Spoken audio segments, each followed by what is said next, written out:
नमस्कार शेतकरी बांधवांनो. आता पाऊस उघडलाय आणि थोडं थोडं कुठं आपल्या बागेमध्ये जे पाणी आहे ते आटलं की आपण एक दुसरी ड्रिचिंग घेणार आहे. दुसऱ्या ड्रिचिंग मध्ये आपण एक कीटकनाशक आणि एक बुरशीनाशक वापरणार आहे. बुरशीनाशक मध्ये आपण ब्ल्यू कॉपर वापरणार आहे.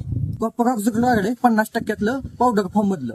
आणि दुसरं जे आहे ते कीटकनाशक वापरणार आहे तुम्ही मार्केटमधला हमला घेऊ शकता, क्लोरोसायपर किंवा आणि सेपरेट 20% क्लोरो, दोन्हीतलं कुठलं पण एक घेऊ शकता. असं दोन्हीचं कॉम्बिनेशन करून आपण ह्याला दुसऱ्या आळवून देणार आहे.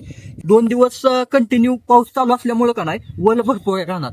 वल भरपूर राहिल्यामुळे काय होतं, मुळीला बुरशी लागली, मुळी ती कुजून जाते. मुळी जर कुजली तर रोप चिटकणार नाही, रोप आपलं जाग्यावर जळून जाणार. त्यासाठी आपण आहे ती झाडाला पूर्णपणे का नाही आता एक कीटकनाशक आणि एक बुरशीनाशक दोन्हीचं कॉम्बिनेशन करून एक ड्रिचिंग घेणार आहे.